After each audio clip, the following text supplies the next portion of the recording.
الحمد للہ رب العالمین والصلاة والسلام علی سید الانبیاء والمرسلین اما بعد۔ عزیزان محترم، مثنوی مولوی معنوی کا آج ہمارا یہ 15واں درس ہے۔ آج کے درس اور سبق کی ما قبل کے ساتھ جو مطابقت ہے وہ کچھ اس طرح سے ہے کہ ما قبل میں مولانا روم رحمۃ اللہ تعالی علیہ حسد کی مذمت بیان فرما رہے تھے، اور اب چونکہ ہم واپس اپنی اس حکایت کی طرف رجوع کر چکے ہیں اور آج اسی حکایت کو آگے سے ہم شروع کرنے جا رہے ہیں، تو مولانا روم رحمۃ اللہ تعالی علیہ کا یہاں بیان کرنے کا مقصد یہ ہے کہ وزیر نے جو عیسائیوں کے حوالے سے ایک غلط روش اختیار کی، اس کی بنیاد یہ تھی کہ وہ عیسائیوں سے حسد کرتا تھا، اور وہ یہ نہیں چاہتا تھا کہ عیسائیوں کو عروج ملے، انہیں ترقی ملے، اس وجہ سے اس نے اس طرح کے معاملات کیے۔ تو مولانا روم رحمۃ اللہ تعالی علیہ نے یہاں پر جو ایک عنوان قائم کیا ہے وہ ہے بیان حسد وزیر، وزیر کے حسد کا بیان۔ آپ فرماتے ہیں عام وزیرک از حسد بودش نیاد، وہ وزیر کے ساتھ کاف لگائی ہے، یہ کاف تصغیر کی ہے، یعنی اس کو اب گھٹیا کہہ سکتے ہیں، کمینہ کہہ سکتے ہیں، یعنی اس کو برا کہنے کے لیے اسے مصغر بنا دیا، تو وزیر کو وزیرک کہہ دیا، کاف تصغیر کی لگا دی۔ عام وزیرک از حسد بودش نژاد، وہ گھٹیا وزیر کے جس کی طینت میں، جس کی سرشت میں جو ہے وہ حسد تھا، تاب باطل گوش و بینی باد داد، اسی وجہ سے اس نے ایک غلط معاملے کے لیے اپنے کان اور اپنی ناک کو برباد کر لیا۔ باد داد یعنی باد ویسے تو ہوا کو کہتے ہیں نا، برباد کو بھی آپ یوں سمجھ لیں کہ جیسے اڑا دینا، اس کو ختم کر دینا، تو اسی طرح یہ لفظ یہاں پر بیان ہوا ہے، باد داد یعنی اسے برباد کر دیا، اس نے اپنی ناک کٹوا لی، اپنے کان کٹوا لیے۔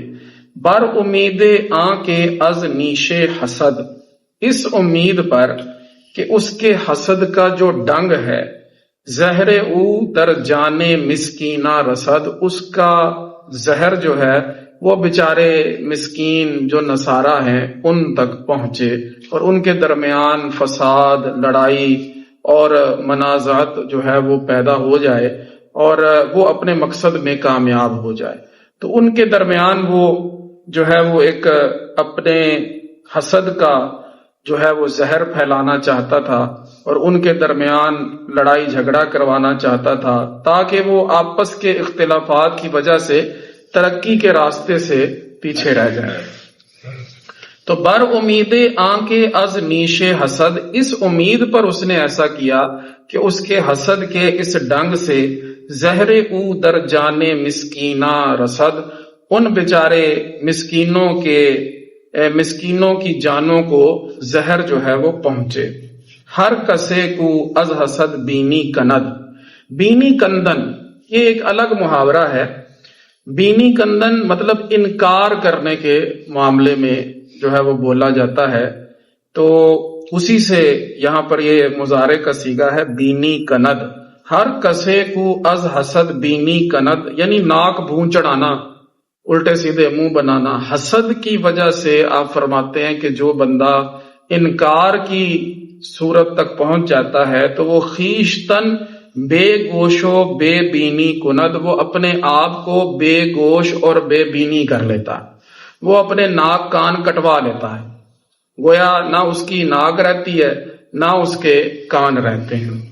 اب یہاں پر اعتراض یہ ہوتا ہے، سوال یہ پیدا ہوتا ہے کہ ہم نے تو بہت سے ایسے لوگ دیکھے کہ جو حسد کرنے والے ہیں لیکن ان کے ناک تو سلامت ہوتے ہیں، ان کے کان بھی سلامت ہوتے ہیں. تو پھر آپ یہ کیسے کہہ رہے ہیں کہ جو بندہ حسد کرتا ہے اور حسد کی وجہ سے دوسروں سے ناک منہ چڑھاتا ہے اور دوسروں کے مرتبے اور مقام کا انکار کرتا ہے تو وہ اپنے آپ کو بے گوش اور بے بینی کر لیتا ہے؟ حالانکہ کسی کا ناک ہم نے کٹا ہوا نہیں دیکھا، کسی کے کان ہم نے کٹے ہوئے نہیں دیکھے. وزیر نے تو ناک کان کٹوا لیے تھے نا. لیکن آپ یہ کہہ رہے ہیں کہ جو بندہ حسد کرتا ہے وہ اپنا ناک کٹوا لیتا ہے، اپنا کان کٹوا لیتا ہے. آپ فرماتے ہیں کہ یہاں پر ناک کٹوا لینے سے یا کان کٹوا لینے سے میری مراد یہ نہیں کہ ظاہر میں وہ ناک کٹوائے گا، ظاہر میں کان کٹوائے گا. فرماتے ہیں بینی آں باشد کے او بوئے برد. میری مراد میں تو ناک وہ ہے کہ جس کو یار کی خوشبو آئے. عام جو ظاہر میں ناک ہے اس کی تو کوئی بات ہی نہیں، لیکن وہ معاملہ اس کا کٹ جاتا ہے کہ جہاں اس کو یار کی خوشبو آنی ہے. بینی آں باشد کہ او بوئے برد، میرے نزدیک ناک وہ ہے کہ جس کو بو پہنچے، جس کو یار کی خوشبو آئے، اور بوئے اورا جانب کوئے برد، اور وہ خوشبو اسے یار کی گلی تک لے جائے. جب سمجھا ہی کچھ نہیں، اللہ رب العزت نے قرآن مجید میں فرمایا لَهُمْ قُلُوبٌ لَا يَفْقَهُونَ بِهَا. دل تو ہیں ان کے لیکن یہ سمجھتے نہیں ہیں. وَلَهُمْ أَعْيُنٌ لَا يُبْصِرُونَ بِهَا. ان کے پاس آنکھیں بھی ہیں لیکن یہ دیکھتے نہیں. مطلب کیا؟ حقیقت کو نہیں دیکھتے. مطلب یہ کہ جس چیز کو دیکھنا چاہیے اس کو نہیں دیکھتے. اور فرمایا کہ وَلَهُمْ آذَانٌ لَا يَسْمَعُونَ بِهَا. ان کے پاس کان ہیں لیکن حق بات یہ نہیں سنتے. اسی طرح حق کی ایک خوشبو بھی ہوتی ہے، تو جس کی ناک کو حق کی خوشبو پہنچے وہ تو ناک کہلانے کے لائق ہے. جس کی ناک کو حق کی خوشبو نہ پہنچ سکے اور وہ حق کی خوشبو میں اور باطل کی بدبو میں امتیاز نہ کر سکے تو پھر وہ یوں سمجھے کہ وہ بے بینی ہے، اس کا ناک ہے ہی. ناک وہ ہے کہ جو یار کی خوشبو کو پالے، جو ڈھونڈ لے کہ ابھی کئی کوسوں دور کے مقام سے حضرت امیر خسرو رحمت اللہ تعالی علیہ نے حضرت خواجہ نظام الدین اولیاء محبوب الہی رحمت اللہ تعالی علیہ کی خوشبو کو پا لیا اور کہا کہ مجھے ان کی خوشبو آ رہی ہے. تو دوستوں نے کہا کہ دلی تو ابھی یہاں سے بہت دور ہے. اور معاملہ یہ تھا کہ قریب کے علاقے میں ایک شخص جس کو حضرت خواجہ نظام الدین اولیاء محبوب الہی رحمت اللہ تعالی علیہ نے اپنے نالین دے کر جو ہے نا جی اس کو روانہ کیا تھا اور وہ اپنے سرہانے رکھ کے سویا ہوا تھا. تو اس نالین سے جو ہے نا جی ان پاپوش وہ جو ہیں ان سے حضرت امیر خسرو کو جو ہے اپنے مرشد کی خوشبو آ گئی اور بھاگتے بھاگتے وہاں پہنچے اور جناب جتنا سرمایہ پاس اس وقت موجود تھا وہ سارے کا سارا دے کے تو ان سے وہ خرید لیا. یہ تو ہوئی نا ناک کہ پتہ چل گیا کہ یار کی خوشبو آ رہی ہے، یہیں کہیں آس پاس کوئی معاملہ ہے ایسا. تو جس کے پاس ناک ایسی ہو کہ وہ یار کو پا لے. اب اسی طرح سے اس معاملے کو آگے چلاتے جائیں نا جی، پھر کرتے کراتے راستے صاف بتاتے ہیں کہ آپ آئے. ٹھیک ہے نا جی. صحابہ کرام حضور علیہ الصلوۃ والسلام کو ان کی خوشبو سے پہچان لیا کرتے تھے. کیا یہ خوشبو کافروں کو آتی تھی؟ ان کی بھی تو ناک تھی لیکن یہ کہ وہ اس خوشبو کو محسوس نہیں کر پاتے تھے. ان کے ناک حسد کی وجہ سے، بغض کی وجہ سے، حقارت کی وجہ سے وہ بند تھے. تو اللہ رب العزت نے یہی فرمایا کہ ان کے دل ہیں لیکن یہ سوچتے نہیں، سمجھتے نہیں. ان کے پاس آنکھیں ہیں لیکن یہ ان سے دیکھتے نہیں. ان کے پاس کان ہیں لیکن یہ ان سے سنتے نہیں. ایسے ہی لوگوں کو فرمایا سمم بکمن عمیون فہم لا یرجعون کہ یہ تو اندھے گنگے بہرے ہیں، یہ جو ہے وہ واپس آنے والے نہیں ہیں. حالانکہ وہ ظاہر میں تو دیکھنے والے بھی تھے، سننے والے بھی تھے. ہر کے بویش نیست بے بینی بود. جس کو بو نہیں آ رہی، خوشبو نہیں آ رہی، وہ بے بینی ہے. بوئے آ بوئست کا دینی بود. کہتے ہیں کہ جی خوشبو بھی لوگوں کو آتی ہے. کسی نے کوئی عطر لگایا ہو، کسی نے کہیں کوئی پھولوں کا گلدان رکھا ہو تو خوشبو تو آ جاتی ہے. فرماتے ہیں کہ میں بو سے بھی مراد میری وہ بو ہے کہ جو دینی بو ہے. یہ نہیں کہ جو ہے کوئی بھی جو ہے نا جی اس سے تم مراد لے لو خوشبو. وہ وہی ہے جو رائحہ حقیقی ہے، جو حقیقت والی خوشبو ہے نا، اس کی بات میں کر رہا ہوں کہ جس کو وہ نہیں آ رہی وہ ہمارے نزدیک بے بینی ہے، ہم یہ سمجھتے ہیں کہ اس کی ناک ہی نہیں ہے۔ وہ بو کی بات ہو رہی، عام بو کی بات نہیں ہو رہی۔ جیسے ایک بندے کو زکام ہو جائے تو اس کو عام طور پر ظاہر کی جتنی خوشبو ہیں وہ نہیں آ رہی ہوتی، کہتے یار یہ سونگو ذرا، وہ کہتے یار چھاڑ مینو تو زکام ہویا، مجھے آ ہی نہیں رہی۔ اسی طرح یوں سمجھ لیں کہ جو ایک اندر میں زکام ہے نا جی، وہ یہ حسد ہے، وہ یہ خشم ہے، وہ جو ہے کہہ لیں کہ کسی کا بغض ہے، کسی کی عداوت ہے، یہ یوں سمجھ لیں کہ باطن کا زکام ہے۔ جب یہ باطن میں ایسا زکام لگ گیا تو پھر یہ ہے کہ حق کی خوشبو نہیں آئے گی۔ تو فرماتے ہیں ہر کے بویش نیست بے بینی بود، جس کو بو نہیں آ رہی، جس کو یار کی خوشبو نہیں پہنچ رہی، وہ ہمارے نزدیک بے بینی ہے۔ اور بو بھی ہم اس کی بات کر رہے ہیں، عام یہ نہیں کہ جناب جس کو پھولوں کی خوشبو نہیں آئے گی تو ہم یہ کہیں گے کہ اسے کرونا ہو گیا ہے، یہ تو دنیا داری کی باتیں، ٹھیک ہے نا جی۔ ہمارے نزدیک یہ ہے کہ جس کو حق کی خوشبو نہیں آ رہی، جس کو حقیقی خوشبو اور باطل کی بدبو کے اندر جو امتیاز ہے وہ کرنا نہیں آ رہا، تو وہ ہمارے نزدیک جو ہے وہ بے بینی ہے۔ تو یوں سمجھ لیں کہ وہ اس کا باطن بیمار ہے، ظاہر بیمار ہو گیا۔ یہ جیسے کرونا کی وبا آئی تو وہ کہتے تھے کہ اس کی جو ابتدائی جو ہے نا جی ایک سرکمسٹانسز ہیں وہ کیا ہے کہ بندے کو جو ہے نا ذائقہ نہیں آ رہا، اسی طرح اسے خوشبو نہیں آ رہی، ٹھیک ہے نا۔ تو یوں سمجھ لیں کہ باطنی بیماری ہے نا، اس کو کرونا کہہ لیں، اس کو زکام کہہ لیں، وہ باطن کے اندر یہی چیزیں جو ہے نا جی کام خراب کرتی ہیں، حسد، بغض، کسی سے کینہ، کسی سے غصہ، اس طرح کے جو معاملات ہیں نا یہ باطن کو بیمار کر دیتے ہیں۔ اب جس کو بو آ رہی ہے، ٹھیک ہے نا، تو مولانا روم فرماتے ہیں اگر تو یار نہ داری چرا طلب نہ کنی، اگر تیرے پاس یار نہیں ہے تو یار کی تلاش کیوں نہیں کرتا؟ اگر بیار رسیدی چرا طرب نہ کنی، اگر تو یار تک پہنچ گیا ہے تو پھر خوشی کیوں نہیں کرتا؟ پھر تجھے شکر ادا کرنا چاہیے نا، نعمت کا شکر وہ اس میں اضافے کا باعث بنتا ہے، اور اگر شکرانے نعمت نہ ہو اور ناشکری کی جائے تو پھر وہ نعمت جو ہے وہ چھن جاتی ہے۔ تو مولانا روم فرماتے ہیں اب جس کو جو بو ہم کہہ رہے ہیں، جس خوشبو کی ہم بات کر رہے ہیں جو حقیقت کی خوشبو ہے، وہ اگر کسی کو آ رہی ہے، کسی کو اللہ رب العزت نے ایسا ناک دیا ہے، ایسے کان دیے ہیں، ایسی آنکھیں دی ہیں کہ وہ حقیقت شناس ہے، تو پھر اسے اس کا شکر ادا کرنا چاہیے۔ چونکہ بوئے برد و شکر آ نہ کرد، اگر کسی کو خوشبو آ رہی ہے اور اس نے اس کا شکر نہ کیا، جیسے مولانا نے کیا فرمایا چرا طرب نہ کنی، تم پھر خوشی کیوں نہیں کر رہے؟ اگر تم یار تک پہنچ گئے، اس نے اس کا شکر نہ کیا تو کفر نعمت آمد و بینیش خرد، تو وہ کفران نعمت ہو جائے گا اور پھر اس کی بینی کٹ جائے گی، پھر وہ سلسلے بند ہو جائے گا۔ تو یہ معاملہ جو سلوک کا ہے نا جی، یہ شکر نعمت کے ساتھ ساتھ چلتا ہے۔ وَلَا إِن شَكَرْتُمْ لَأَزِيدَنَّكُمْ، تمہیں ایک مقام حاصل ہوا تم اس کا شکر ادا کرو، اللہ تمہیں دوسرا مقام عطا کر دے گا۔ تمہیں ایک علم حاصل ہوا تم اس کا شکر ادا کرو، اللہ تمہیں مزید علم عطا فرما دے گا۔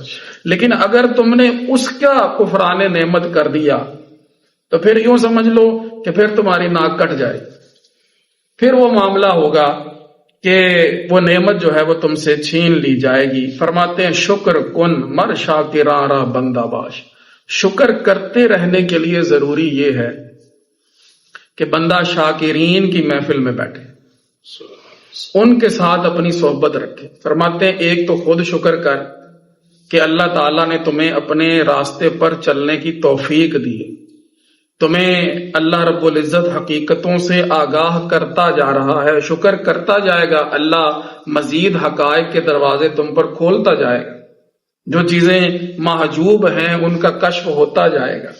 تو ایک تو شکر کن، تو خود شکر کر، مر شاکرہ را بندہ باش، اور جو شاکر لوگ ہیں، شاکرین ہیں، ان کا غلام بن جائے۔ ان کی غلامی کر لے. پیش ایشاں مردہ شو پائندہ باش، ان کے سامنے مردہ ہو جا، اپنے آپ کو ان کے حوالے کر دے. جیسے وہ تجھے کہہ رہے ہیں کہ سلوک کے راستے کو اس طرح سے طے کرنا ہے، تو ان کے بتائے ہوئے طریقے پر چل کے آگے بڑھتا جا اور ایک مردے کی طرح ہو جا، تجھے پائندگی مل جائے گی.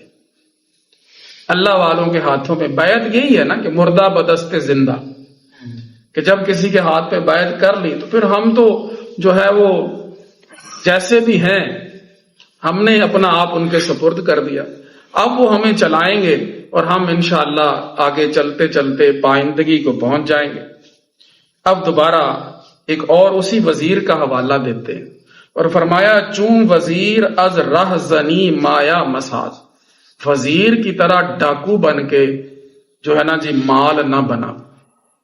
یہاں نا آگے کچھ اشعار آئیں گے، یہ پڑھتا میں جاؤں گا، آپ کو ایک کردار بھی اس معاشرے کا وہ سمجھ آتا جائے گا. مجھے ذکر کرنے کی ضرورت ہی نہیں پڑے گی کہ میں کس کی بات کر رہا ہوں.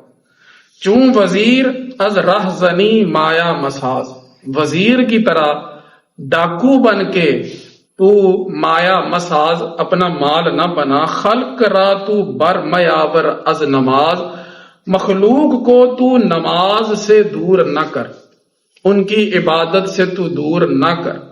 تم جب یہ کہہ رہے ہو کہ جی نمازوں کی تو رکعتیں ہی بس یہ تھوڑی سی ہیں، باقی یہ نفل تو ہوتا ہی کچھ نہیں، سنت تو یہ کوئی نام ہی کوئی نہیں ہے، بس اس طرح سے نماز پڑھ لو، تو مطلب لوگوں کو وہ نماز سے دور کر رہا، عبادت سے دور کر رہا. اسی طرح وہ کہے گا کہ جی نمازیں آپ جو ہے وہ ان کو جمع کر کے پڑھ لیا کریں، کٹھی کر کے پڑھ لیا کریں. یہ عبادت سے لوگوں کو دور کرنے کی باتیں. وہ لوگ کہ جو پہلے جو ہے وہ سنن اور نوافل کا بڑا اہتمام کیا کرتے تھے، جب اس طرح کے راہ زن کے پاس بیٹھے جا کے تو اس کے بعد ان کی نمازوں کا کیا حال ہو گیا. اب وہ ہر چیز میں یہ چیز دیکھنے لگ گئے کہ ضروری کیا ہے، ضروری کر لیں، اور باقی ہر چیز کو، نفل کو اس نے کیا دیا کہ یہ فالتو ہے. نفل کا مطلب ہی یہ ہے کہ یہ فالتو ہے. تو مولانا روم نے اشارہ یہ دیا کہ خلق را تو بر میاور از نماز، لوگوں کو عبادت سے دور نہ کر. یہ کوئی طریقہ نہیں کہ تم راہزن بن کے ڈاکو بن کے تم پیسے کما رہے، ٹھیک ہے نا. دنیا کا مال حاصل کرنے کے لیے لوگوں کے اندر جو ہے ایک مذہبی اختلافات تم ڈال رہے. ناسہ دیں گشتہ آن کافر وزیر، وہ جو کافر وزیر تھا لوگوں کے لیے ناسہ دین بنا ہوا تھا، لوگوں کو کیا ہے دین کی باتیں بتا رہا تھا. کردہ او از مکر در لوزینہ سیر، لوزینہ لوز کہتے ہیں بادام کو، لوزینہ ہوتا ہے بادام کا حلوہ، اور سیر کہتے ہیں لہسن کو. اب یہ دیکھیں نا کہ بادام کو بھی چھیل لیا جائے اور لہسن کو بھی چھیل لیا جائے، وہ ایک طرح کے لگتے ہیں، ایک طرح کے لگتے ہیں نا. تو کہتے ہیں کہ گویا اس نے بادام کے حلوے میں بادام کی جگہ لہسن ڈال. ہے وہ کیا لوگوں کے نزدیک ناصح دین، لیکن اندر اس کا کافر، اندر وہ انکار کرنے والا. تو اس نے گویا لوزینہ کے اندر، ٹھیک ہے، لوزینہ کے اندر جو کہ بادام کا حلوہ ہے اس کے اندر اس نے لہسن ڈال. ہو سیرو ادس، پیچھے بھی ایک یہ آیا نا کہ وہ جب وہ ان لوگوں نے یہ کہا، بات ہو رہی تھی بنی اسرائیل کی، کہ انہوں نے یہ کہا کہ وہ جناب وہ سیرو ادس کہاں پہ ہے، تو سیر کہتے ہیں فارسی میں لہسن. تو گویا اس نے بادام کے حلوے کے اندر لہسن ڈال دیا. اب آگے ایک اور عنوان آپ نے فرمایا، فہم کردن حاذقان نصارا مکر وزیر را. جو نصارا میں حاذق لوگ تھے، سمجھدار بندے تھے، انہوں نے وزیر کے اس مکر کو سمجھ لیا. فرماتے ہیں ہر کے صاحب ذوق بود از گفت او، لذت می دید و تلخی جفت او. جو بھی بندہ صاحب ذوق تھا نا جی، وہ اس کی گفتگو سنتا، اس کی چوڑی چپٹی باتیں سنتا، تو اس کی گفتگو اولن تو وہ اس میں لذت محسوس کرتا، لیکن آہستہ آہستہ وہ چیز اس پر ظاہر ہو جاتی کہ تلخی جفت او، اس کے ساتھ تلخی ملی ہوئی. ہر کے صاحب ذوق بود از گفت او، جو بندہ بھی صاحب ذوق تھا نا، جسے کوئی تھوڑی بہت سمجھ تھی، وہ اس کی باتوں میں اولن تو لذت دیکھتا تھا کہ بڑی پیاری باتیں کر رہے ہیں، وہ کہتے ہیں جی یہ حدیث ہے، یہ حدیث سنا رہا ہوں، یہ بات کر رہا ہوں، یہ ساری باتیں جو ہے نا جی وہ کر رہا تھا، تو اس کی باتوں سے اولن تو وہ لذت پاتا، لیکن بعد میں اس کو اس کی تلخی جو ہے وہ محسوس ہونے لگ جاتی. نقطہ ہا می گفت او آمیختہ. آپ کو وہ کردار سمجھ آ رہا ہے کہ نہیں؟ نقطہ ہا می گفت او آمیختہ، وہ کئی نقطے جو ہے بیان کرتا لیکن ملے جلے بیان کرتا، یعنی ان کو گڈ وڈ کر دیتا، مکس کر کے ایک بات جو ہے وہ لوگوں کو بتاتا. در جلاب کند زہر ریختہ، کند کے شربت کے اندر، ٹھیک ہے، جلاب اس چیز کو کہا جاتا ہے کہ جس کے اندر رکت ہو، جس کے اندر سیلان ہو، جو پتلا پن جس کے اندر ہوتا ہے، تو جلاب جو ہے وہ عام طور پہ شربت کو بھی کہا جاتا ہے. در جلاب کند زہر ریختہ، یوں کہہ لیں کہ کند کے شربت کے اندر اس نے لوگوں کو زہر ملا کر دینا شروع کر رکھا تھا. ظاہرش می گفت در راہ چست شو، اس کا ظاہر یہ کہہ رہا تھا کہ راستے میں تم تیز ہو جاؤ، یہ جو راستہ ہے اللہ رب العزت تک پہنچنے کا، اس میں تیزی دکھاؤ.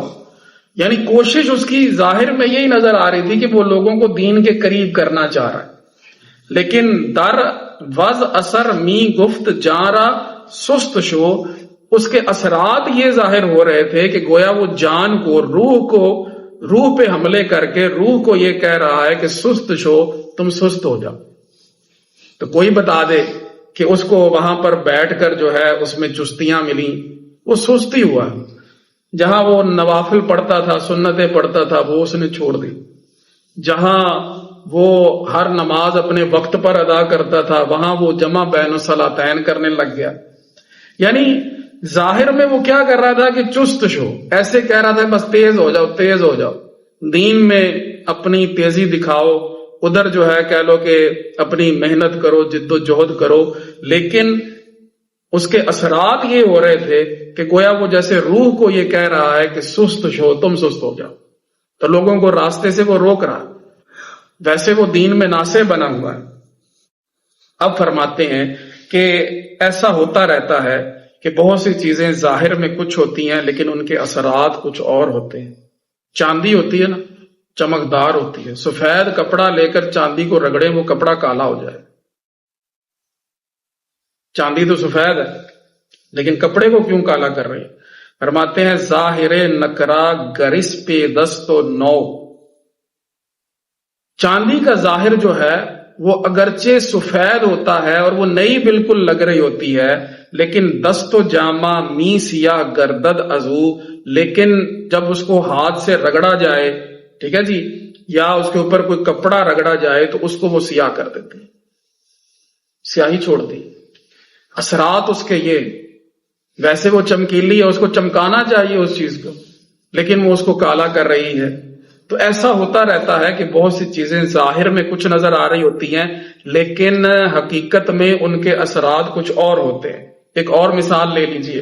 فرماتے ہیں کہ آگ جو ہے نا وہ تمہیں کیسی سرخ نظر آتی، اب اس کے اوپر کوئی چیز رکھ کے پھر اس آگ کی سیاہ کاریاں دیکھو کیسے سیاہ کرتی. دیگوں کا حال دیکھا جو آگ کے اوپر ہوتی، تو ان کو کیوں نہیں لال کرتی، انہیں کالا کر دیتی. لکڑی جو ہے جو اس میں جائے گی اس کو وہ اپنی سیاہ کاریوں کی وجہ سے راکھ میں تبدیل کر دے. فرمایا آتش ارچے سرخ روح است از شرر. آتش جو ہے، آگ جو ہے، وہ اپنی چنگاریوں کے ساتھ وہ کیا ہے، سرخ روح ہوتی ہے، سرخ رنگ کی ہوتی ہے. تو سے فعل او سیاہ کاری نگر، تو اس کے فعل میں سیاہ کاری دیکھ کہ کیسی سیاہ کاریاں کر رہی. یہ دوسری مثال آپ نے دے دی کہ ظاہر جو ہے وہ اور ہوتا ہے اور اثرات جو ہیں وہ اس کے کچھ اور ہو سکتے ہیں. ایک اور مثال لے لیجئے. فرماتے ہیں کہ یہ بجلی چمکتی ہے، کتنی اس کے اندر جناب روشنی ہوتی ہے، لیکن اس کا اثر کیا ہوتا ہے، اس سے آنکھیں بھی ظاہر ہو سکتی. تو کام تو اس کا نور ہر طرف پھیلانا ہونا چاہیے تھا، لیکن اس کا اثر کیا ہوا کہ اس سے آنکھیں زائل ہو گئی. اتنا زیادہ اس کا جناب وہ ایک زور ہوتا ہے. تو برق اگر نور نمایت در نظر، یہ جو بجلی ہے یہ اگرچہ نظر میں نور دکھا رہی ہوتی ہے، لیک ہست از خاصیت دزد بصر، لیکن اس کی خاصیت کے اندر دزد بصر ہے کہ یہ آنکھوں کی روشنی چرا لیتی ہے. دزد چور کو کہتے ہیں نا. خاصیت اس کی یہ ہے کہ یہ دزد بصر ہے. ہر کے جز آگاہ و صاحب ذوق بو، اور جو بندہ آگاہ نہیں، جو بندہ صاحب ذوق نہیں، گفت او در گردن او توق بود، اس کی باتیں اس کی گردن میں، جو صاحب ذوق نہیں اور آگاہ نہیں، اس کی گردن میں گویا ایسے جا پڑتی تھی جیسے توق ہے. وہ کہتے جی ہم تو آپ کے اسٹوڈنٹ ہیں، ہم نے تو آپ کے پیچھے چلنا ہے. کیوں؟ انہیں آگاہی نہیں، انہیں پتہ نہیں، انہیں بتایا جا رہا ہے کہ یہ بس حدیث ہے، وہ اس حدیث کے جو ہے نا جی درپے ہیں. انہیں یہ نہیں پتا کہ ہم نے اور بھی حدیثیں دیکھنی، انہیں یہ نہیں پتا کہ دلیل چلتی کیسے ہے، کہاں سے نکلتی ہے، کیا کیا اس کے اثرات ہوتے ہیں، کس طرح سے دلیل کو ثابت کیا جاتا ہے. ایک حدیث لے کر یا ایک آیت لے کر اس سے جناب وہ اس کے اوپر وہ سارا اپنا نظام رکھ لیتے ہیں. تو ہر کے جز آگاہ و صاحب ذوق بود، جو جز آ گیا نا، جز کا مطلب ہے کہ جو ایسا نہیں، جو علاوہ ہے، علیحدہ ہے. ہر کے جز آگاہ و صاحب ذوق بود، جو بندہ صاحب ذوق اور آگاہ نہیں ہے، اس کی باتیں وزیر کی وہ اس کے گردن میں توق کی طرح جا پڑتی تھی. اتنی وہ باتیں کرتا تھا، اس انداز سے کرتا تھا کہ انہیں لگتا تھا کہ یہ تو ہمارا بہت بڑا ناصح ہے، یہی ہمیں سیدھے راستے پہ ڈالنے والا ہے. مدت 6 سال در ہجران شاہ، شد وزیر اتباع عیسیٰ را پناہ. فرماتے ہیں 6 سال تک بادشاہ سے دور رہ کر، 6 سال تک بادشاہ سے دور رہ کر وہ وزیر جو ہے عیسیٰ علیہ السلام کے ماننے والوں کی جائے پناہ بن گیا تھا. 6 سال اس نے کام کیا بادشاہ کی جدائی میں، اور وہ جناب جتنے بھی عیسیٰ علیہ السلام کے متبعین تھے، اتباع تھے، ان کے لیے وہ پناہ بن چکا تھا. ہر بندہ جو ہے وہ اس کے جناب درس میں جا کے بیٹھتا تھا، اس کی بات سنتا تھا کہ جناب آج میں نے وہاں جانا ہے. دین و دل را کل بدو بسپرد خلق، اپنا دین بھی مخلوق اسے دے چکی تھی، اپنا دل بھی اسے دے چکی تھی، اور پیش امر و حکم او می مرد خلق، اور اس کے امر اور اس کے حکم کے آگے گویا مخلوق جو ہے وہ مر چکی تھی کہ بس اس نے جو کہہ دیا ہم نے وہی کرنا، اس کے علاوہ ہم نے اور کچھ نہیں کر. تو دین و دل را کل بدو بسپرد خلق، دین اور دل سارے کا سارا مخلوق جو ہے نا جی اپنا وہ اس کے حوالے کر چکی تھی کہ بس اب جو آپ فرمائیں گے وہی ہوگا. تو گویا اس کے حکم اور اس کے امر کے آگے مخلوق نے اپنا مرنا قبول کر لیا. اب بادشاہ نے اس کو پیغام بھجوایا کہ جناب اور کتنا لیٹ کرنا، 6 سال ہو گئے ابھی آپ کو کام کرتے ہوئے. درمیان شاہ و او پیغام ہا، بادشاہ اور اس وزیر کے درمیان پیغام چلتے رہتے تھے، لیکن یہ خفیہ طور پہ تھے نا. تو شاہ را پنہا بدو آرام ہا، تو ایک پوشیدہ طور پر جو ہے نا جی بادشاہ کو ان پیغامات سے بڑی تسلی ملتی تھی کہ وہ لگا ہوا اپنے کام پہ، جو میں نے اس کو کام دیا تھا. تو بادشاہ کو بڑے سکون ملتے تھے، بڑے آرام ملتے تھے اس کے، جب اس کا کوئی خط آتا، اس کا کوئی پیغام اس کو پہنچتا.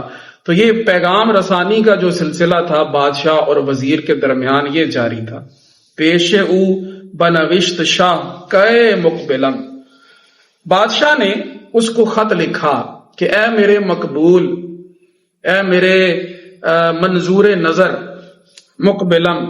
پیش او بنوشت شاہ کئے مقبلم، بادشاہ نے اس کو ایک خط لکھا کہ اے میرے منظور نظر، وقت آمد زود فارغ کن دلم، اب وقت آ گیا ہے میرے دل کو جلد از جلد فارغ کر.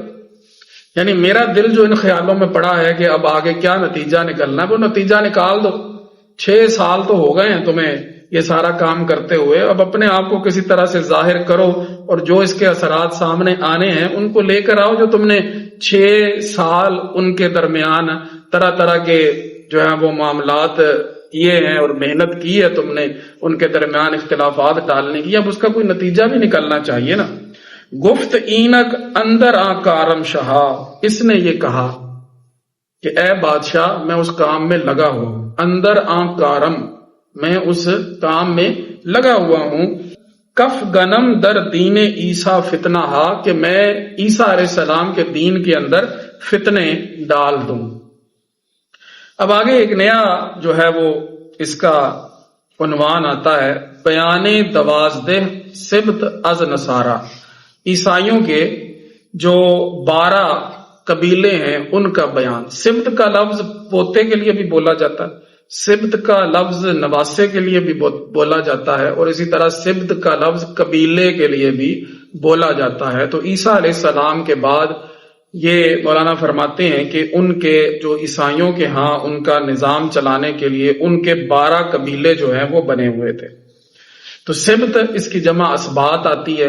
تو سبت کا مطلب ہے کہ قبیلہ. قوم عیسیٰ را بدندر دارو گیر. دارو گیر کا مطلب ہوتا ہے کہ انتظام، انصرام، حکومت، فرما روائی، مطلب ایک نظام حکومت چلانے کے لیے عیسیٰ علیہ السلام کی قوم کے اندر ان کے لیے وہ سارا نظام چلانے کے لیے حاکمہ شاہ 10 امیر و 2 امیر، یعنی 10 اور 2 کل 12 امیر جو ہے نا وہ ان کے مقرر تھے. 12 امیر ان کا نظام چلانے کے لیے وہ مقرر تھے. ہر فریق مر امیر را تبا، ہر گروہ جو ہے وہ ایک امیر کی اتباع کرتا تھا، ایک امیر کے پیچھے وہ چلتا تھا. بندہ گشتہ میر خدرا ازتما، تو اسے بھی دنیاوی سعادت چاہیے تھی نا، تو اس وجہ سے وہ اپنے امیر کی جو ہے وہ ایسی اتباع کرتا تھا کہ ان کی جیسے غلامی کر رہے ہیں اور ان کے پیچھے چل رہے ہیں. اپنے اس امیر کو وہ اس طرح سے مانتے تھے تاکہ ان کو مانیں گے تو ہمارا دنیا کا نظام چلتا رہے گا، ہمارے سلسلے چلتے رہیں گے. این دہو این 2 امیرو قوم شام، یہ 10 اور یہ 2، یہ 10 اور 2 علیحدہ علیحدہ کرنے کا مقصد یہ ہے کہ شعر میں اس کو بند کرنا مقصود ہے. ٹھیک ہے نا، اگر 12 کہہ دیں تو وہ پھر ایسا لفظ بنے گا کہ جو شعر میں ہم اس کو قید نہیں کر سکیں گے. تو یہ جو اوپر بھی آیا نا 10 امیرو 2 امیر، تو یہ بھی رعایت شعری کے لیے انہوں نے اسے 10 اور 2 12 بنا دیا. اور اسی طرح این 10 اور این 2 امیر یہاں پر بھی آیا ہے. این دہو این 2 امیرو قوم شاں گشتہ بندہ عام وزیر بد نشاں. یہ جو 10 اور 2 امیر ہیں، 12 امیر، اور پھر ان کے پیچھے جو ان کے بندے ہیں، ان کے ماننے والے ہیں، ان کے قبیلے والے ہیں، وہ سارے کے سارے اس وزیر بد نشان کے بندے بنے ہوئے تھے. یعنی اپنے سربراہوں سمیت جو ہے نا جی وہ اس کو مانتے تھے، اور سب سے بڑا جناب ان کا وہ تصور کیا جاتا تھا اعتماد جملہ بر گفتار او. سبھی کا اعتماد تھا اس کی گفتار پر کہ جو وہ کہتا ہے نا وہ صحیح کہتا ہے. اقتدائے جملہ بر رفتار او، اور اس کے چال چلن کی اقتدا سارے کے سارے کر رہے تھے کہ جو وہ کر رہا ہے نا وہ ٹھیک کر رہا ہے. پیش او در وقت و ساعت ہر امیر. امیروں کا یہ حال تھا، جو عمرا تھے، جو ان کے یوں کہہ لیں کہ پیشوا تھے ان قبیلے والوں کے، ہر وقت اور ہر ساتھ ان کا حال یہ تھا وزیر کے سامنے کہ جاں بے دادے گر بدو گفتے بمیر. اگر وہ وزیر یہ کہہ دیتا نا کہ بمیر تو مر جا، تو وہ جان بھی دینے کے لیے تیار تھے. ان عمرا کا یہ حال تھا، جو ان کے بڑے تھے، ان کے جو پیشوا تھے، ان کا یہ حال تھا کہ اگر وہ وزیر یہ کہتا کہ تم جان دے دو، بمیر اگر وہ کہہ دیتا کہ تم مر جاؤ، تو جان پہ داتے وہ جان بھی اپنی دے دیتے. تخلیط وزیر در احکام انجیل، یہ لمبا ٹاپک ہے لیکن تھوڑا سا جو ہے نا جی میں اس کو بیان کر کے یہاں پر اختتام کر لوں گا تاکہ یہ ہے کہ ایک ربط جو ہے وہ بن جائے. احکام انجیل میں وزیر کا خلط ملط کرنا، یعنی اس کے اندر غلط قسم کے جو احکام ہیں اور غلط جو تعلیمات ہیں ان کو ملا دینا. ساخت تو مارے پنامے ہر یکے، اس وزیر نے ہر ایک کے لیے ایک تومار بنایا. تومار کہتے ہیں دفتر کو، ایک پورا جو ایسے ہوتا ہے نا اسے تومار کہا جاتا ہے. ساخت تو مارے بنامے ہر یکے، نقش ہر تومار دیگر مسلکے. ہر تومار کا جو نقش تھا وہ ایک الگ ہی راستہ تھا. جو کچھ اس نے اس تومار کے اندر نقش کیا وہ ایک الگ راستہ تھا. حکم ہائے ہر یکے نوئے دیگر، ہر ایک کا جو حکم تھا وہ ایک الگ ہی نوع کا تھا. اور این خلاف آن ز پایا تا بسر، یہ جو تھا یعنی ایک تومار دوسرے تومار سے ابتدا سے لے کر آخر تک وہ الگ ہی الگ تھا. ایک میں کچھ لکھا ہوا ہے دوسرے میں کچھ لکھا ہوا ہے، یعنی اس نے 12 ان گروہوں کے لیے الگ الگ جو ہے وہ تومار بنائے اور سبھی کے اندر جو احکامات تھے وہ الگ الگ جو ہیں وہ موجود تھے. ایک کے اب وہ مولانا کا بھی آپ علم دیکھیں اور ان کا فن دیکھیں کہ ابھی یہ بڑی طوالت میں آپ ذکر کریں گے، اختلاف بنا بنا کے باتیں بیان کریں گے کہ انہوں نے ان توماروں کے اندر لکھا کیا تھا. تو ایک میں اس نے یہ لکھا در یکے راہ ریاضت راہ و جو رکن توبہ کردہ و شرط رجوع. ایک کے اندر اس نے ریاضت اور جو بھوک کو یعنی بھوک اختیار کرو ریاضت کرو اس کو اس نے توبہ کا رکن بتایا اور رجوع کی شرط بتایا کہ بغیر ریاضت کے اور بغیر بھوک کے تمہاری توبہ قبول نہیں ہو سکتی، اور اگر تم رجوع کرنا چاہتے ہو اللہ رب العزت کی بارگاہ میں تو تمہیں ریاضت اور بھوک کا راستہ وہ اختیار کرنا پڑے گا. یہ اس نے ایک تومار کے اندر لکھا. اور در یکے گفتہ ریاضت سود نیست، دوسرے کے اندر اس نے کیا لکھا کہ ریاضت کا کوئی فائدہ نہیں.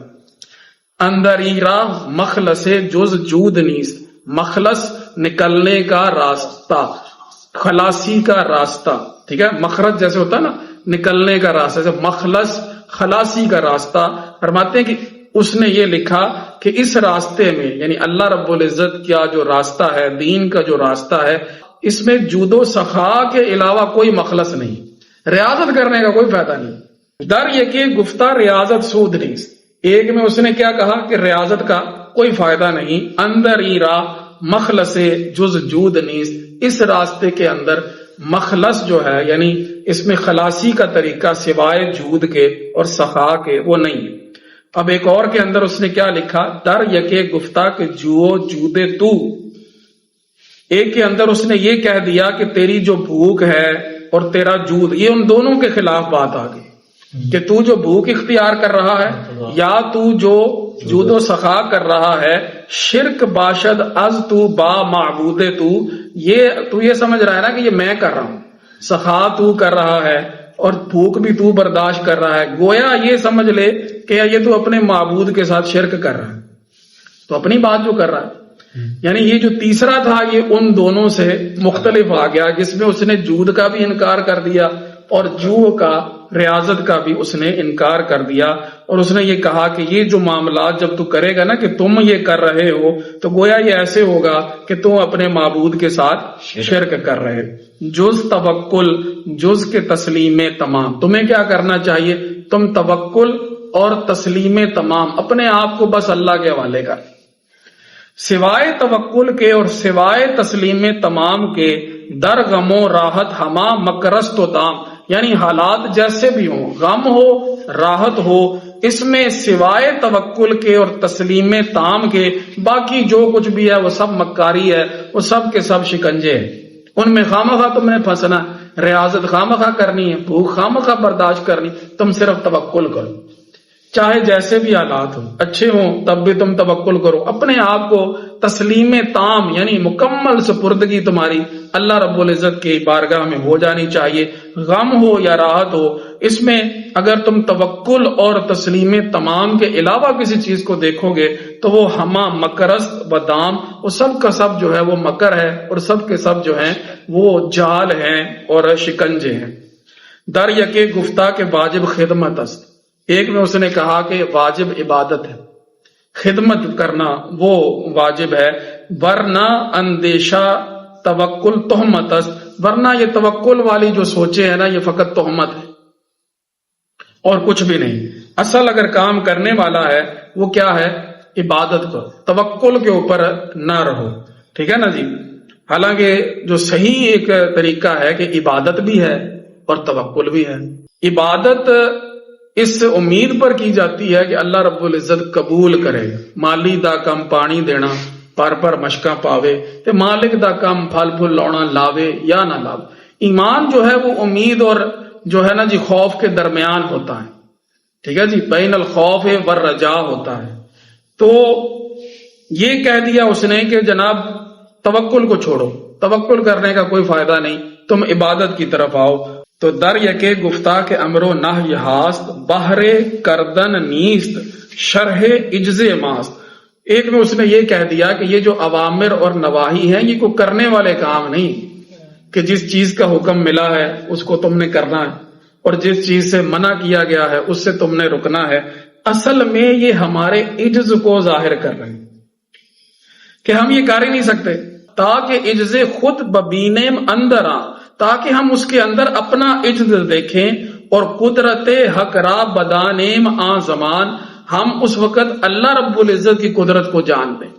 یہ گویا یہاں پر جو ہے نا جی، یہ اس نے ایک مجبور محض والی بات کر دی، جیسے جو جبریہ ہیں یہ ان کا طریقہ کار جو ہے نا وہ اس نے بیان کر دیا کہ یہ ہم مطلب کس چیز کا حکم ہے، ہونا تو وہی ہے جو اللہ نے چاہنا، اور کس چیز کا جو ہے کس چیز سے ہمیں منع کیا جا رہا ہے، رکنا تو ہم نے اسی سے ہے کہ جو اللہ رب العزت نے چاہنا۔ ہم تو ایک جماعت کی طرح سے ہیں، بالکل مجبور محض ہیں، جیسے اللہ چاہے گا اسے۔ تو اس نے کہا کہ یہ جو اوامر اور نواہی ہے نا یہ کرنے والے کام نہیں ہے کہ ہم نے کو اپنے ارادے سے کرنے، کہ اللہ نے منع کر دیا تو ہم یہ ارادہ کر لیں کہ ہمیں یہ نہیں کرنا، اور اللہ نے یہ کہا ہے کہ تم یہ کرو تو ہم نے یہ کرنا ہے۔ تو اصل میں یہ ہمارا عجز ظاہر کر رہے ہیں کہ ہم کر ہی نہیں سکتے، تاکہ ہم اس کے اندر اپنا عجز دیکھیں اور اللہ رب العزت کی قدرت کو جانیں کہ وہ قادر ہے، وہ ہمیں چلائے گا تو ہم چلیں گے۔ در یکے گفتہ کے عجز خود مبی، کفر نعمت کرتا نست آ عجز ہی کا جو لفظ ہے نا یہ آگاہی کے لیے ہے، یعنی تنبیہ کے لیے یہ لفظ آیا۔ فرماتے ہیں کہ دوسرے میں اس نے یہ کہہ دیا کہ اپنے عجز کو نہ دیکھ، یہاں پہ اس کو قدریہ بنا دیا کہ ہم خود قادر ہیں، جو کچھ ہم نے کرنا ہے ہم خود کریں گے، اللہ رب العزت کا جو ہے نا اختیار وہ اس کے اندر نہیں۔ حالانکہ جو ہم اہل ایمان ہیں ہمارا جو طریقہ یہ ہے کہ بندہ اپنے فعل میں کاسب ہے، اور اللہ جو ہے اس فعل کا وہ خالق ہے، اللہ خالق ہے، ہم کاسب ہیں، یہ ہے ہمارا طریقہ کار۔ تو اس نے ایک میں ان کو کیا ہے جبریہ والا طریقہ بتا دیا، اور دوسرے میں قدریہ والا بتا دیا، اور ان کو کہہ رہا ہے کہ عجز خود مبی، اپنے اندر عاجزی کیوں دیکھ رہے ہو کہ میں یہ نہیں کر سکتا، تم کر سکتے ہو۔ کفر نعمت کردہ نست آ عجز ہی، آگاہ ہو جاؤ کہ عاجزی کو جو ہے نا اگر تم سامنے رکھو گے تو یہ کفران نعمت ہوگا۔ اللہ تعالیٰ نے تمہیں پوری قوت دی ہے اور پورا اختیار دیا ہے کہ تم یہ کام کر سکو۔ قدرت خود بین کہ این قدرت عزوست، تم اپنی قدرت کی طرف دیکھو، یہ قدرت تمہیں اللہ تعالیٰ نے دی ہے۔ یہ ان کو قدریہ والا طریقہ کار بتا رہا ہے، جو یہ کہتے ہیں کہ بندہ سراسر اپنے فعل کا خود خالق ہے، چاہے وہ اچھا ہے چاہے وہ برا ہے، وہ خود خالق ہے، وہ اس کے پاس ہر چیز کی قدرت ہے، ہر چیز کا اختیار ہے۔ قدرت تو نعمت او داں کے ہوست، فرمایا کہ تیری جو قدرت ہے اس کو اس کی نعمت جان جو ہو ہے، جو ہو ہے۔ اب یہاں پہ ہو بھی تھوڑا سا سمجھ لیجئے، ہوا ویسے تو ہمارے ہاں یوں سمجھیے کہ عربی میں ضمیر منفصل ہے، لیکن اہل تصوف کے ہاں ہو ایک ایسا اسم ہے کہ جو ذات بہت کو ظاہر کرتا ہے۔ ذات بہت کا مطلب ہوتا ہے خالص۔ اسی طرح بسیط، ذات بسیط کو ظاہر کرنے کے لیے، اور یوں کہہ لیں کہ مجرد عن الاسماء والصفات، وہ ذات کہ جس میں آپ اسماء و صفات کو نہیں دیکھیں گے، فقط ذات کی طرف جب ہوتی ہے نا بات تو اس کے لیے لفظ جو ہے وہ ہو کا استعمال ہوتا ہے۔ یہ بھی بات تصوف کی کتابوں میں ہے کہ حضرت علی رضی اللہ تعالیٰ عنہ کو جبرائیل امین علیہ السلام نے ایک وظیفہ بتایا تھا، یا من ہو لا ہو الا ہو، یا من ہو لا ہو الا ہو۔ اس لیے جو اہل تصوف ہے نا وہ ہو کا بڑا ذکر کرتے ہیں، اور ہو سے مراد جو ہے ان کی وہ ذات بہت ہے، یعنی ذات مجرد عن الاسماء والصفات، اس میں اسماء کی طرف توجہ نہیں ہوگی، صفات کی طرف توجہ نہیں ہوگی۔ سیر ہوتی ہے نا جی، تو سیر پہلے اسماء میں ہوتی ہے، پھر صفات میں ہوتی ہے، پھر اس کے بعد ذات میں سیر ہوتی ہے۔ اب یہ تو ظاہری بات ہے کہ جو اس رستے پہ گئے ہیں ان کو ہی پتا ہے، لیکن یہ میں آپ کو بتا رہا ہوں کہ ہو سے جو مراد ہے یہاں پہ وہ ضمیر مراد نہیں ہے۔ قدرت تو نعمت او داں کے ہوست، اپنی قدرت اس کی نعمت جان کے جو ہو ہے۔ تو اہل تصوف کے ہاں ہو کا جو لفظ ہے نا، یہ ذات بہت کو ظاہر کرتا ہے، اور اس سے مراد اللہ رب العزت کی فقط ذات ہے۔ اب اس کو میں کس لفظ سے بیان کروں؟ یعنی جس میں اسماء اور صفات کی طرف توجہ نہیں، فقط ذات کی جب بات ہونی تو اس کے لیے لفظ جو ہے وہ ہو بولا جاتا ہے۔ یہاں پر اس نے کیا کہا کہ قدرت خود بھی، اپنے اندر قدرت دیکھو۔ قدریہ والا ان کو نظریہ دے دیا کہ این قدرت ازوست، یہ قدرت اللہ کی طرف سے تمہیں ملی ہے۔ تو قدرت تو نعمت او داں کے ہوست، اپنی قدرت کو اس کی نعمت سمجھ کہ جو ہو ہے، جو ہو ہے اس کی جو ہے نا جی بڑی شان ہے۔ در یکے گفتہ کزیں دو بر گزر، اس نے کہا کہ یہ دونوں ہی چھوڑو، نہ قدرت والی بات کرو نہ عجز والی بات کرو، کیونکہ جب قدرت کی بات کرو گے، جب عجز کی بات کرو گے تو بیچ میں تمہاری ہستی تو آئے گی نا۔ جب عجز کی بات ہوگی تو یہ کہو گے کہ میں عاجز ہوں، جب جو ہے وہ تم قدرت کی بات کرو گے تو تب بھی بات کیا ہوگی کہ میں قادر ہوں۔ تو یہ میں کہاں سے آ گیا بیچ میں تمہاری ہستی آ گئی۔ تو اس نے کہا در یکے گفتہ کزیں دو بر گزر، دونوں چھوڑو، عجز والی بات بھی چھوڑو اور قدرت والی بات بھی چھوڑو، کیونکہ بت بود ہر چے بگنجد در نظر، جو چیز نظر میں آ گئی نا، جیسے تمہاری ہستی بیچ میں آ گئی نا، تو کہا کہ یہ بت ہو جائے گا، یہ بھی ایک شرک ہو جائے گا کہ تم یہ بات کرو گے کہ بھی میں عاجز ہوں یا میں قادر ہوں۔ تو تم بیچ میں اپنی ہستی کو لے آئے نا۔ وہ امام محمد رضا خان علیہ رحمہ کا ایک کلام ہے، اس میں نا وہ جیسے چلتا ہے تو اس کا قافیہ ہم آتا ہے، ہر جگہ پہ ہم، پاٹ وہ کچھ، دھار یہ کچھ، زار ہم۔ پاٹ کہتے ہیں گہرائی کو، ٹھیک ہے نا، گہرائی کو، جیسے جہنم کی گہرائی دیکھ لیں، یہ پل صراط کی بات ہو رہی ہے۔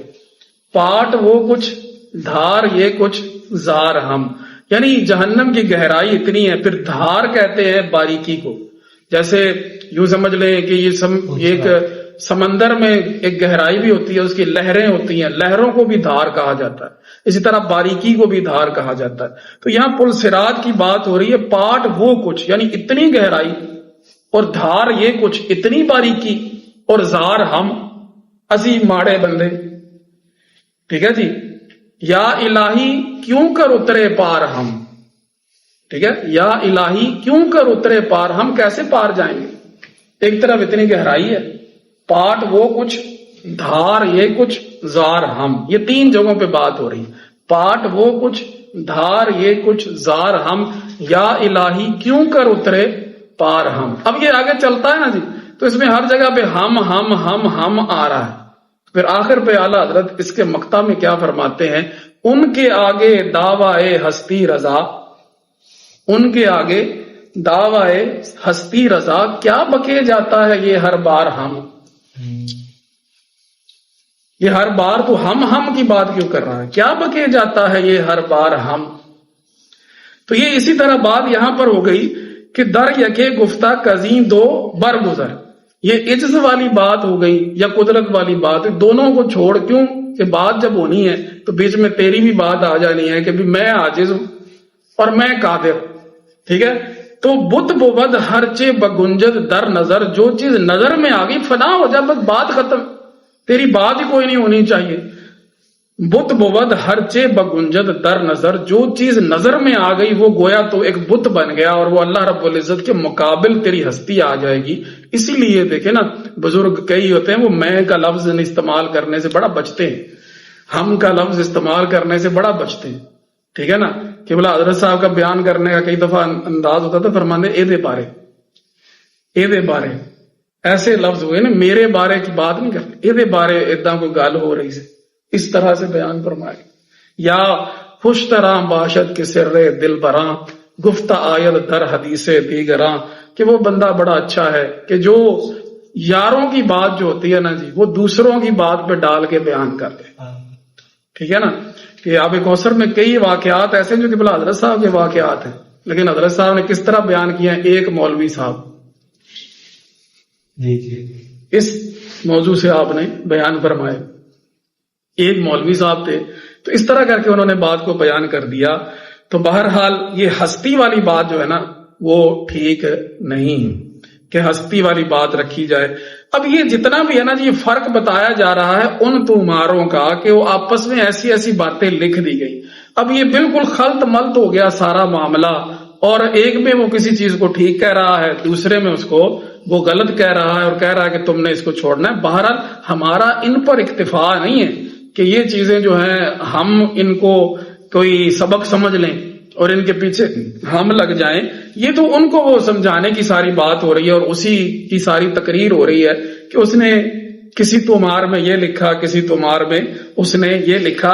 ابھی آگے یہ اشعار چلیں گے، در یکے گفتہ، ایک میں یہ کہہ دیا، ایک میں یہ کہہ دیا. تو یہ معاملہ میں نے چلا دیا ہے، تو انشاءاللہ یہ اگلے جو درس میں اس کو ہم مکمل کر لیں گے.